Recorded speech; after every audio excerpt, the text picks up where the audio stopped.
Okay. Hello, everyone. Welcome to Josh's Boxes. My name is Josh. Today we're back for session 7 of this solo D&D game with my character, Erolith Dawnwind, who is this elf fighter you see here.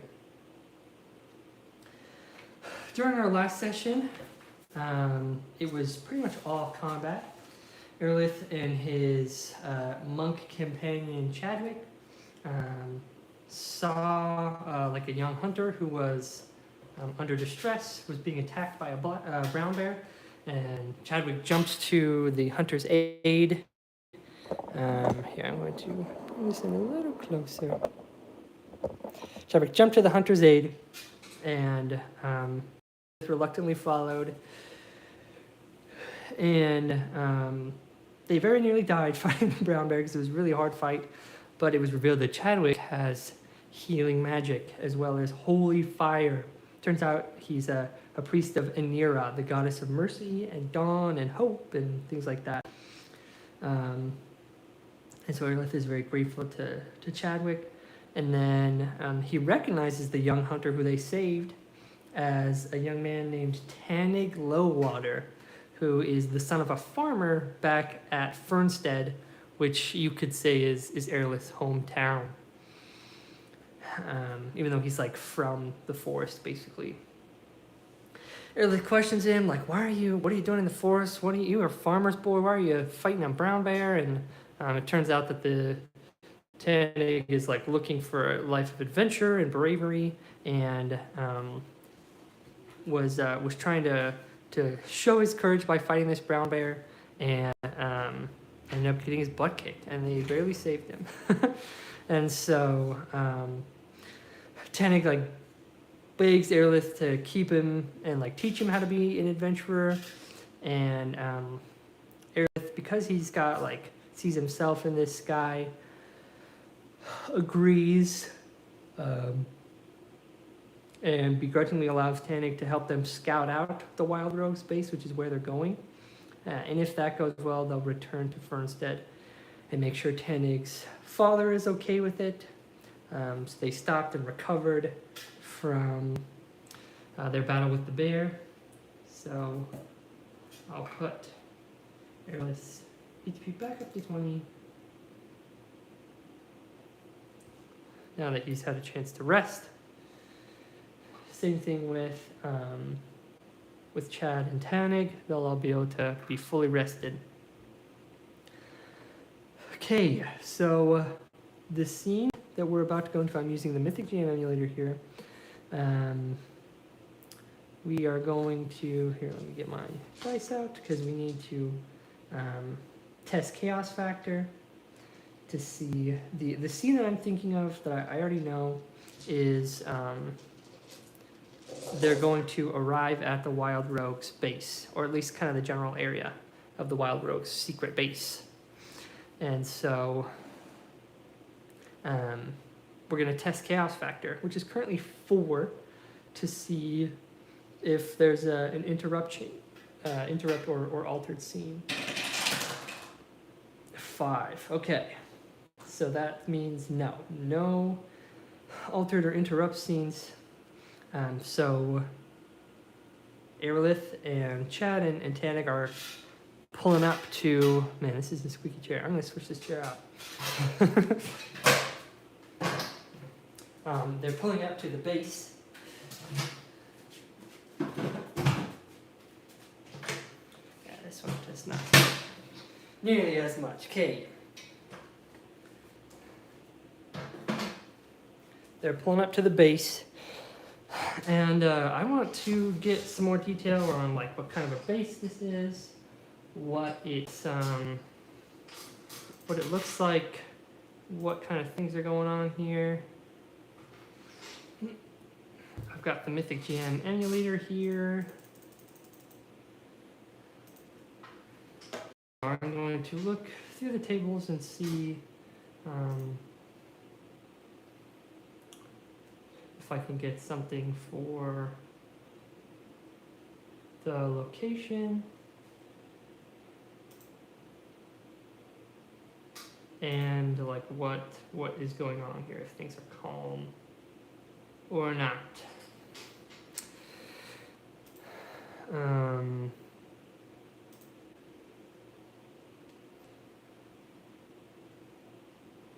Okay, so there's an NPC behavior table. What in tarnation is going on here?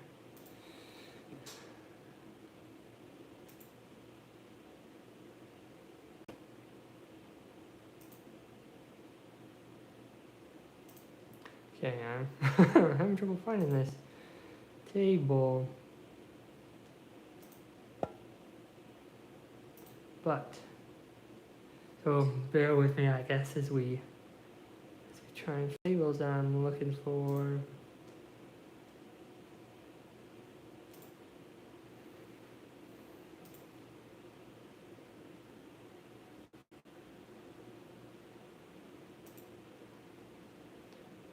Okay, location. Here we go. That took forever. Okay, so I'm going to roll the D100 to determine the details of this location. 71. A portal. Wow. Wow. Okay, so somehow the Wild Rogues base is a portal. What the heck does that mean? Well, I guess let's roll for characters. See if we can get a vibe of what's going on here, and maybe that'll give us a clue. 58, lonely. Okay. Lonely, so it's a lonely portal. It's this base. Wow, I was not prepared for a portal.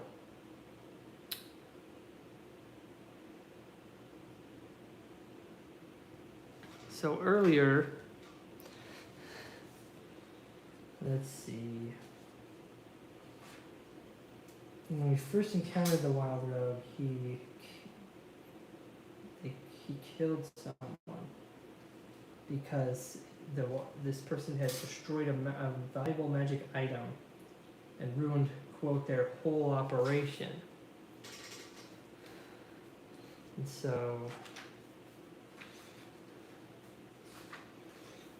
I wonder if that has to do with this, that he uses a portal somehow to get away with all this nonsense. Let's roll on the objects table. See if we can get it. 64. Mundane. It's a mundane portal. So that tells me that it's not like a swirling blue mass. It's like, maybe it's like a Narnia thing where like there's like a huge tree with like a hollowed out area in the trunk. That if you go in, it teleports you somewhere. I have no idea. Okay, here's a question for the fate chart.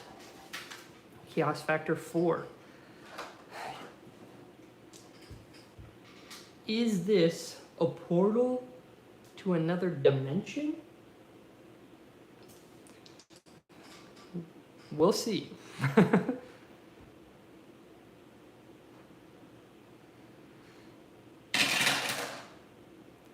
Oh, I didn't give it odds. Hold on. A portal to another dimension? Unlikely. It's probably a portal to somewhere here on the plane. So I'm going to say very unlikely. Chaos factor 4, very unlikely. Is this a portal to another dimension, another plane of existence? 67. No. But not extreme, no. Not exceptional, no. Just a no. Okay. So it's a portal, but it leads to somewhere here on this plane of existence. Is this a portal to somewhere here in the forest? I'm gonna say that's likely. That's likely. Cast Factor 4 here.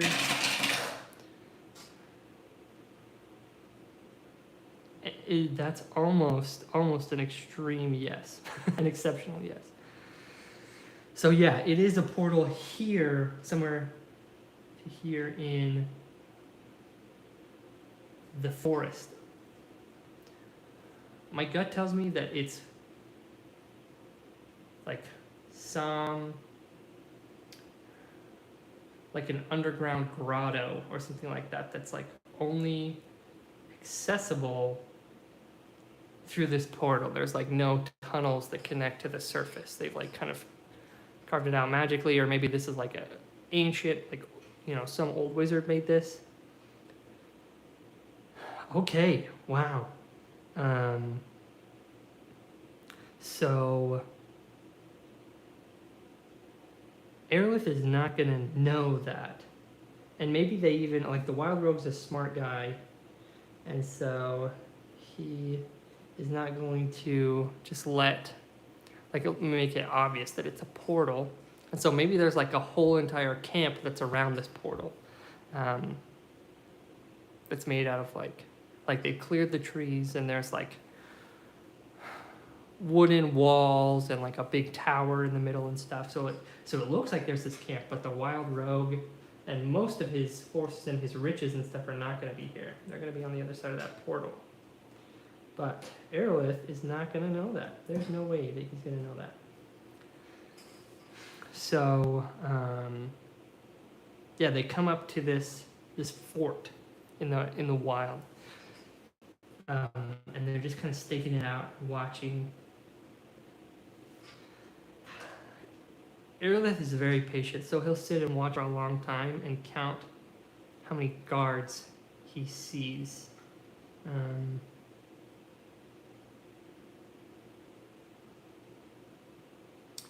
He's got plenty of time, so I'm just gonna roll like a I don't know, do I do D12, D20? I'm gonna do D12 to see how many guards total, how many bandits and brigands are here in this phony fort. 3 guards on duty, okay. That's pretty manageable here. So, we've got our handy note card here.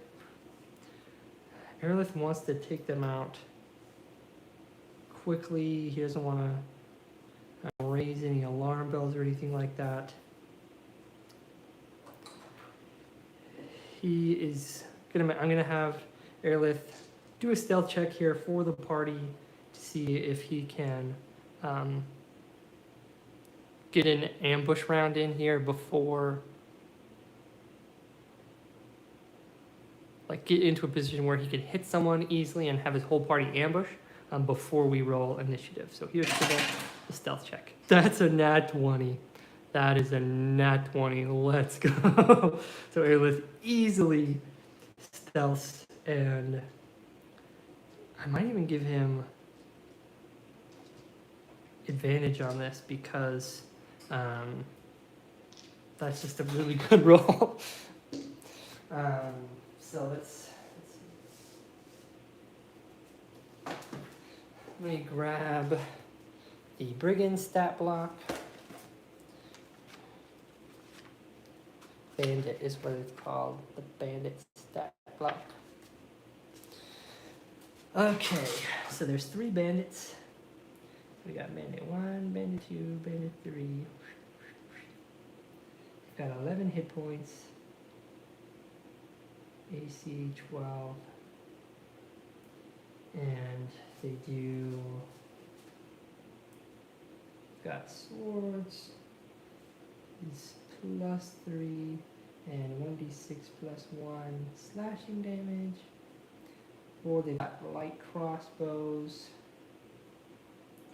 which is +3 1d8 +1. Piercing and slashing. Okay.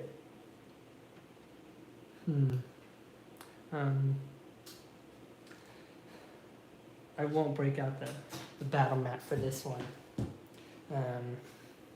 So Erolith pulls up and has his bow knocked.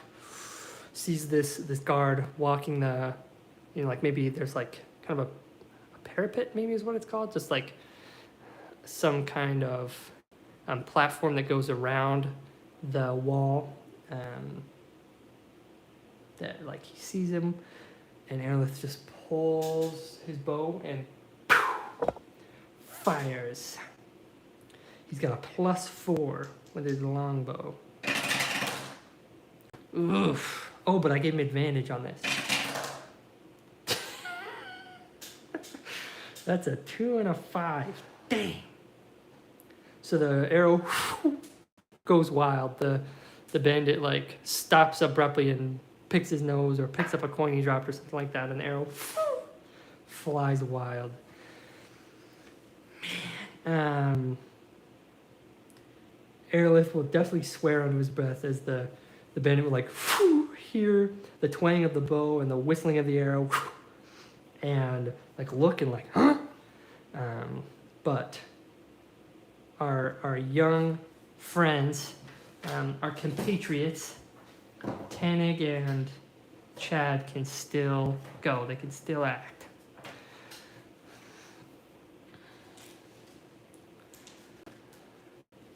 So I'll let Tanig go first because he also has a bow. So he's gonna pull back and he's got 2 attacks. He's gonna make 2 ranged attacks. First one, okay, that's a 16, so that definitely hits against this bandit. With the longbow, it's 1d8 plus 2 damage. 7 plus 2 is 9.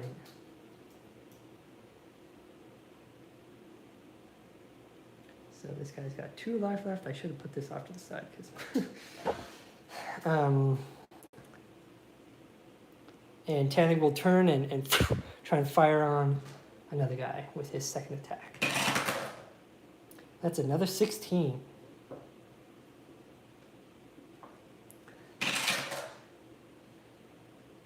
We'll need +2. That's 4 damage. So that's 7. This guy was at, and then Chad is an acolyte. He doesn't have any ranged weapons. He's just got a club. So what he might do, actually, and what I probably should have had him do first, is bless. He might use the spell bless on someone. Let me read what the spell does, and then I'll decide how he wants to use that.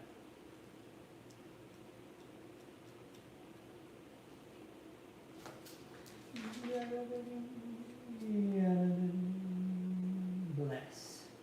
Which, this is a first level spell, so it will be one of his 3 first level slots. You bless up to 3 creatures of your choice within range. Whenever a target makes an attack roll or a saving throw before the spell ends, which is up to 1 minute, the target can roll a d4 and add the number rolled to the attack roll or saving throw. Okay. Radical. We've got this ongoing bless. He's definitely going to do that, and it'll affect all 3 of them. He doesn't have to. Yeah, he just casts it. So Chadwick might pull out like an amulet or a medallion or some kind of symbol of faith of Anira. Probably has to do with like the glorious dawn, and he'll say, Anira, bless us with strength and protection. And like him and Erolith and Tanig will all kind of feel like they're being blessed. Okay, let's roll initiative. Let's see. The left, so I've got these 2 die. The leftmost one is going to be Erolith. The rightmost one is going to be Chad and Tanig, and this gray one is going to be the bandits. Hopefully they can finish them all off before they get a chance to act again, but we'll see. Dang, that sucks. So Erolith is on 1. And the bandits are at 16, so it's going to be, the bandits are going to be able to act, and then Chadwick and Tanig, and then Erolith. Dang, okay, that's bad. Okay, so, yeah, the bandits will turn, and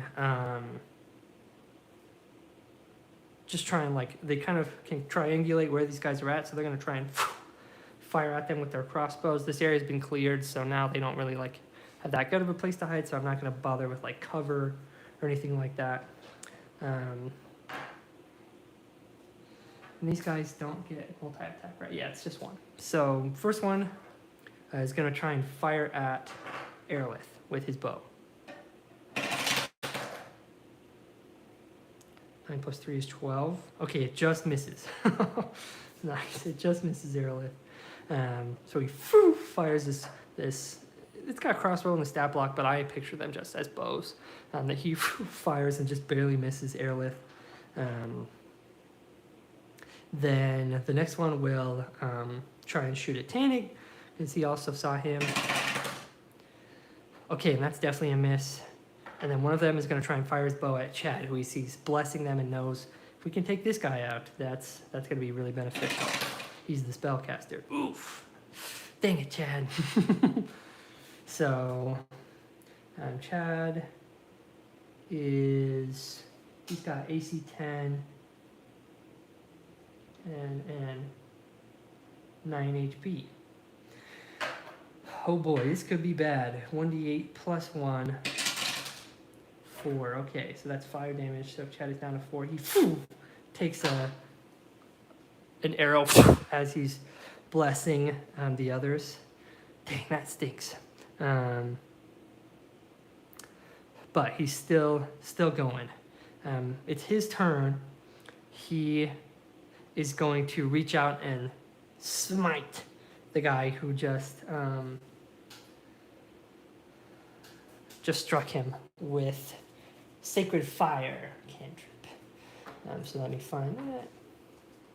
I should definitely make a little character sheet for Chad, because he's seeming to be quite the regular. Okay, target must succeed on a dexterity saving throw. Okay, so the bandit has to make a dex save, which is DC 12. Okay, so this is the bandit. 14. So he makes it.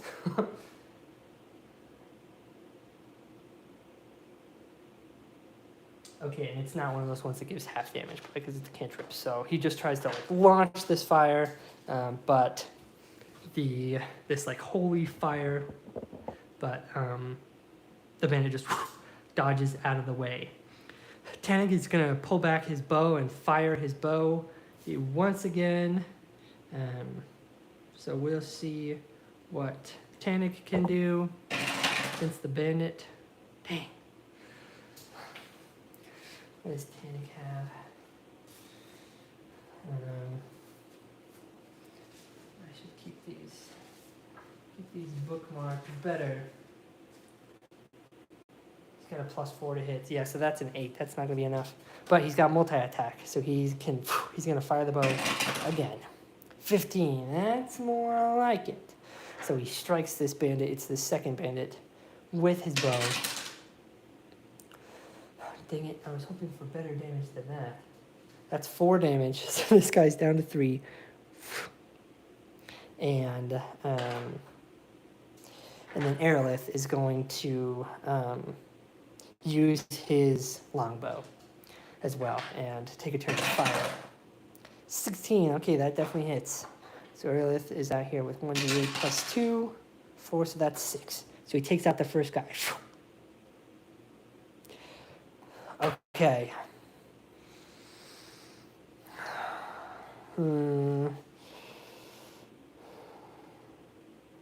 this guy sees that, he sees this guy dive, take 2 arrows from Erolith and just go down. So he's going to start running. He's going to take off and going to run for the portal. So that's how he's going to spend his turn. He's going to just hoof it off to the portal. This guy is pretty severely injured. He's got 3 HP left. So we might see the other guy running and hobble towards the portal. We'll see if he can make it in time. 17. Okay, yeah, it's a mad dash, but he also disappears through the portal. Man, they pretty much were relying on taking those guys out quickly. This base is empty now, but let's see. In 2 rounds, reinforcements are going to come back from the portal. They don't know that, though. They would just see those guys take off and then a quiet.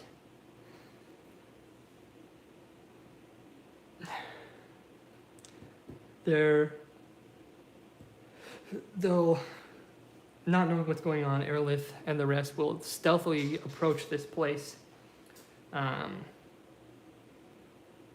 going to have Erolith do an athletics check to see if he can climb over the wall. 14? Yeah, so he scrambles up the wall. He's used to climbing trees and stuff, been out in nature a lot, and so he gets like a running head start and just climbs up the wall over the side and sees that it's empty. And he's like, that's weird. They're looking around. He'll like go over and push the gate open and let Chad and Tanik in. And they'll probably just look around and notice like supplies, pretty much like it's mundane. But then through the portal, I'm going to have 1d6 more bandits come through the portal. And of course it's 6. Oh boy. 2, 3, 4, 5, 6. 11. Okay. We'll keep the same initiative order. So there's 8 guys here, including the 2 that were there previously. So there's 8 guards here that are going to try and stop them.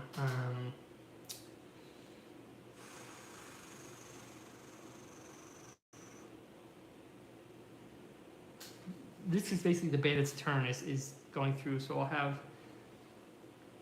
Tanik and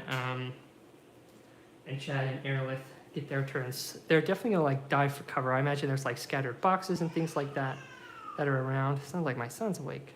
Let me go grab my DM screen and get the rules for cover so I can remember that.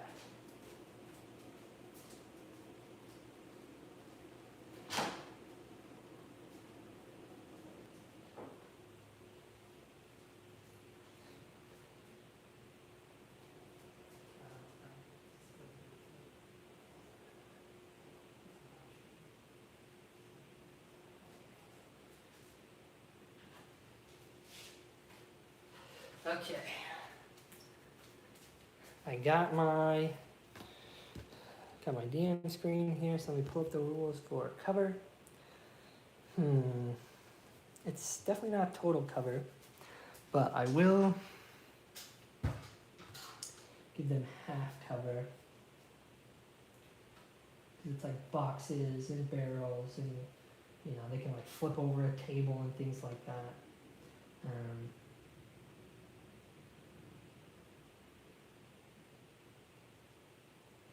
I'll worry about that in a second here. Erolith is going to pull another arrow, which I need to be keeping track of his. Oh, I've not done anything to keep track of his arrows. I'm still at 20, so don't worry, buddy. Mama's gonna go get you.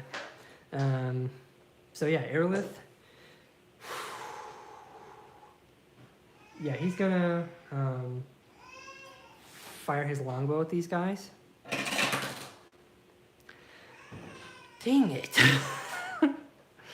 That's a 7. He needs to be able to take these guys out before they can start hitting him, so he's going to use his action surge to attack again.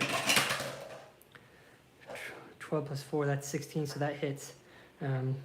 He's going to target one of the guys he's already hit before. 7 damage. Very nice. So he takes out one of the guys. There's 7 of them left. Oh boy. Tannig is going to fire 2 shots with his multi-attack. One of them misses, one of them hits. So that's 3 plus 2. So that's 5 damage on one of these guys. And then Chad is going to fire one of his sacred flames again.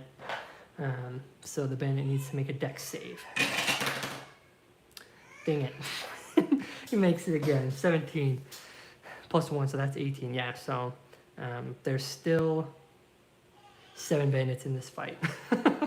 They're going to also dive behind boxes, so now everyone basically gets the benefits of half cover.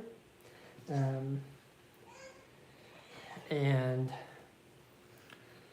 so that will add +2 to everyone's AC, and they'll get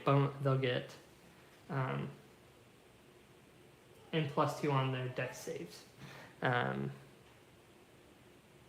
they're going to, fire.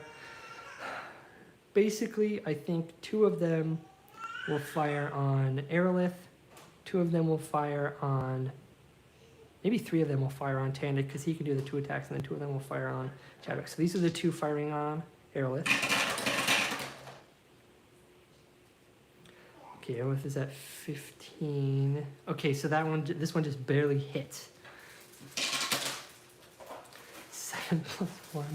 Dang it, so that's 8 damage against Erolith. Hi, my buddy. Yeah, it's Dumbo. You got your Dumbo. And then there's the 3 that will fire on Tannig. Okay, these 2 definitely hit. There's no way Tannig has. Like 19 AC, 20 AC, there's no way. No. So 2 of them will hit with Tannig. So let's roll some damage. 1d8 plus 1. Oof. That's 16 damage, which is all of Tannig's health. He had 16 exactly.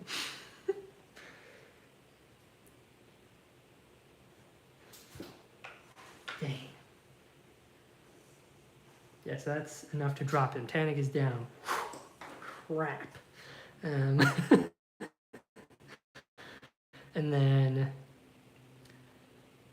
2 of them will fire on Chadwick. Okay, but they both miss. Yes! Seeing that Tannig goes down, Erolith decides, okay, this was a terrible idea. And so he's going to run and grab Tannig, throw him on his shoulder. Oh, I could have used the D4. I could have used the D4 to make those attacks hit earlier. Dang it. I don't even know if a D4 would have been enough. I don't remember the things that I rolled. But I need to remember the bless actions. Is it just attack rolls, or is it any attack roll or saving throw? Dang it. Erolith is going to run, grab Tannig, throw him over his shoulder, and just hoof it out as fast as he can. Clearly this was not a good idea. And so it's gonna be hard, it's gonna be demanding to run over there, throw him over his shoulder, and run out before the bandits can catch up. So I'm gonna have him make an athletics. 12. Okay, so Erolith is a fit guy, and he's using his full action to dash here. So I'm going to say that 12 is enough to, well, I don't know, moderate difficulties like 15. I don't think that that's very representative. Run up and just toss him over his shoulder and hoof it out of there. Chad might fire off a spell on one of these guys. In fact, I might have Chad cast Cure Wounds to see if he can revive Tannig and not, so that Erolith doesn't have to carry him out. So I'm going to have him cast Cure Wounds on Tannig, which will be his second of his 3 spell slots. So he's going to run up and touch Tannig and restore. Of course, it's a 1. It's 3 HP, so that's enough that at least Tannig can run on his own. But yeah, they're all just going to hoof it out of there.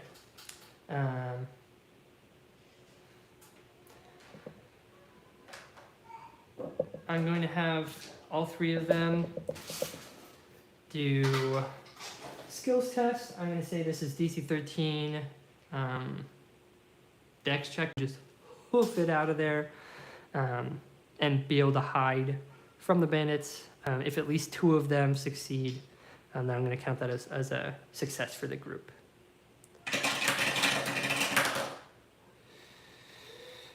Okay, I should have decided who was who. I'm going to say this is Tannig, this is Chad, and this is Erolith. So Erolith easily passes. Tannig with a 9. He needs a +4 in his dex. He only has +2. So they fail. They run, they're hoofing it, they try to hide in the forest, but with 7 guys on their tail, they just can't, and they get surrounded. Do these guys keep trying to fight them, or do they capture them? Give them the chance to surrender. Because if they're given the chance, they'll probably begrudgingly surrender. But I don't know how bloodthirsty these guys are, especially if 2 of their buddies have already been slain. So I'm going to say 50-50. I'm going to let the fate chart decide this. 50-50, do they spare, give them a chance to surrender? Do they give them a chance to surrender? We're at Chaos Factor 4, 50-50 here.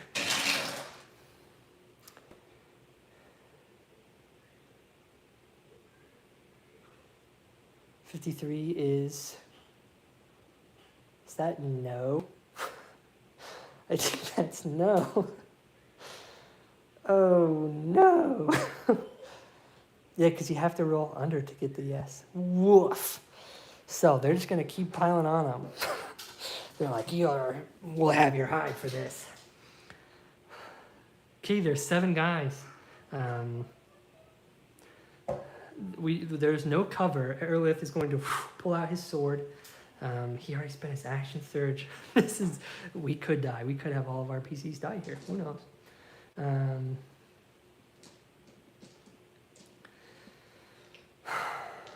Do I want to risk that? Am I willing to risk PCs dying here? I rolled for it. I rolled for it already. So Erolith is going to. I'll have them test again if like a bunch of them die. So Erolith is going to pull out Stormscar and just try and lay into whoever is in front of him. 18, that's a definite success. Okay. 2d6 plus 2, here we go. Yeah, let's go. That's max damage. That's max damage. 14 damage. He just cuts one of these guys in half. He sees that he's cornered. A fury fills his veins. And he just, bam, like cuts a guy in half. Holy cow, that's dope. Tannig is going to... Does Tannig have a melee weapon? Yeah, he's got short swords. So he's going to make 2 attacks with his short swords. One misses, one hits. Because even adding the D4 is not going to make that one. So one of his short sword attacks hits, and so that's 2d6 or 1d6 plus 2 damage. 4. So he slashes one of these guys, pierces him with his short sword. And then Chadwick is going to cast Sacred Flame again. So let me open up to Sacred Flame. Right, the guy has to make the... Bandit has to make the save here.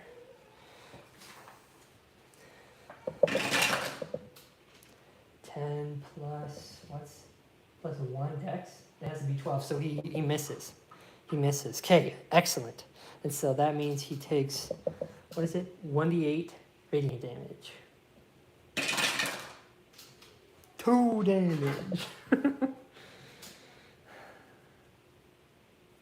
that's right. 2 damage. So, so this should be 7, so I'll put it down to 5. They're going to try and target these same guys. Pick them off. I wish I would have stacked the damage against this guy, because then he'd be dead. But, too bad. Okay, there are 1, 2... So there's 6 guys remaining. That's 2 each. 2 for Erolith, 2 for Chad, and 2 for Tannig. So first is Erolith. They've got a plus 3 to hit, so both of them miss against Erolith. These 2 are against Chadwick, who's got an AC of 10. Okay, that's a super miss, but this one hits. For what they've got, scimitars, so that's 1d6 plus 1. 4, dang. So Chadwick goes down. Crap. And then, then 2 against Tannig. Okay, both of those definitely hit Tannig. So Tannig also goes down. Crap. Erolith, man, I wish I wouldn't use that action surge now. Okay, he's gonna try and go out fighting. So he's gonna attack the guy in front of him, hits, and does. So that's 2d6 plus 2. Okay, that's still 12 damage. So he takes out another guy. They're all gonna dogpile on him though.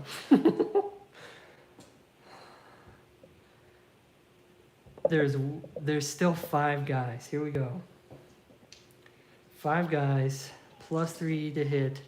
Erolith has 12 HP. Okay, 2. That's 2 hits out of 3. So 2 more rolls. Okay, and those are both misses. So only 2 of them hit. Erolith might actually survive this. Okay, so this is 4 and 3, so 7 damage. So Erolith is still up with 5 HP. Holy crap. That is insane. Erolith will just try and hack at another guy. 5. Dang it. Dang it. I mean, he does have a plus 4 already, so that puts him at 9. So I'll add the D4 to this one because their AC is only 12. So if I get a 3 or a 4, then he'll hit another guy. 4. Yes. Yes. Okay, so Erolith just barely hits this guy. Okay, that's 6. That's 8 damage. He's going to take off one of these guys that was already weakened. So there's 4 of them left. That's like roughly half the party, you know, rounded down. And so because he's like taking down a guy every single turn, oh, I'm also going to have him do second wind to gain some HP. 10! Yes! Yes! So that's going to put him up to max HP. Let's go. Erolith is just furious. He's just got this like blood pumping through him, and he's gonna kill all these guys if he can. To him, Tannig and Chadwick might both be dead, and so who knows? Who knows? But he's just gonna be fighting to the end. I guess I should be making saves for them. So this one's for Chadwick and this one's for Tannig. Okay, so Chadwick makes one. So he's got 1 success and Tannig has 1 failure. Okay. Yeah, so I'm going to have to see if the bandits like roll a wisdom check basically. If they pass, DC, I'll give it DC 13. As a group, if they pass, then they'll stay and keep fighting, and if they fail, they'll run off. They've got a +0. 5. So they're terrified by Erolith. They see him like just covered in blood. He's cut down like three people. He's basically just cut in half, eviscerated them with his his great sword. And like this kind of terror comes over them. As they're running, I'm gonna let Erolith take a pot shot with his longbow.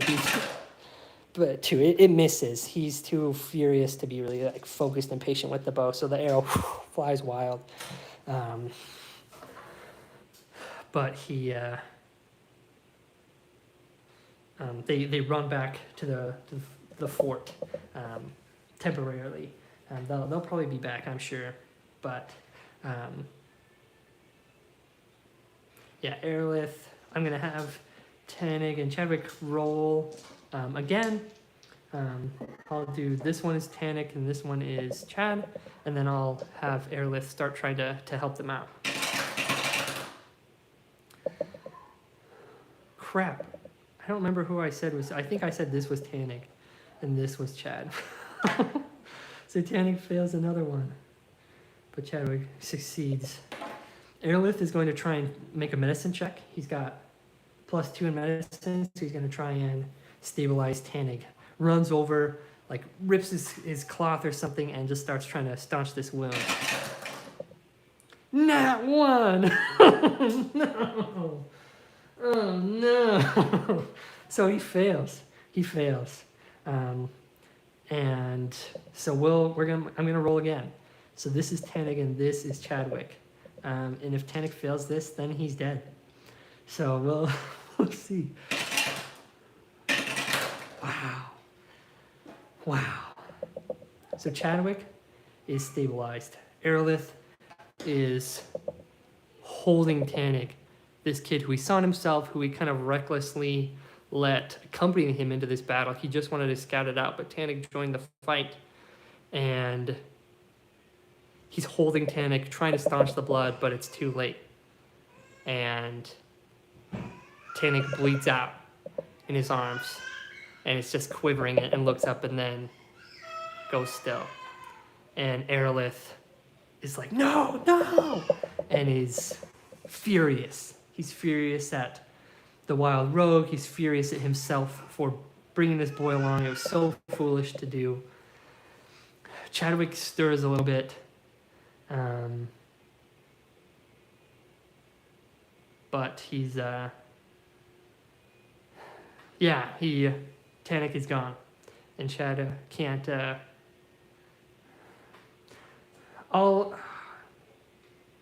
Chad is very faithful. He's gonna say a prayer. If I get a nat 20 on this, he'll be able to save Tannig. 5. Yeah. Nope. Tannig is gone.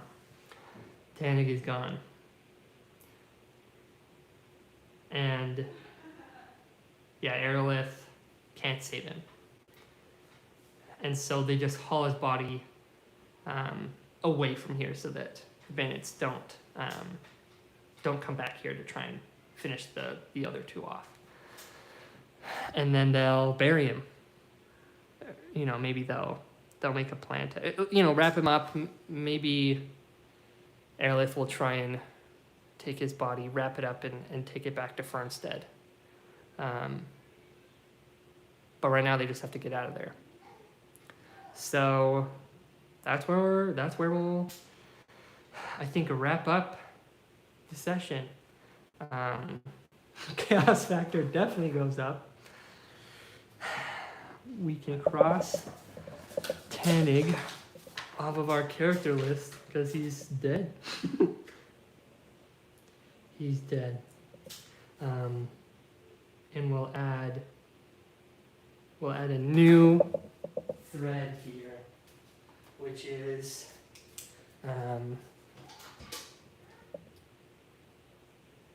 return Tanning's body to Fernstead. Wow. Okay. Well, that's our end of session bookkeeping. It's the chaos factor, and the next scene is going to be trying to make their way back to Fernstead. So that's where we'll leave off for today. Thanks so much for watching. This is the misadventures of Erolith Dawnwind, Elf Fighter. And until next time, ciao.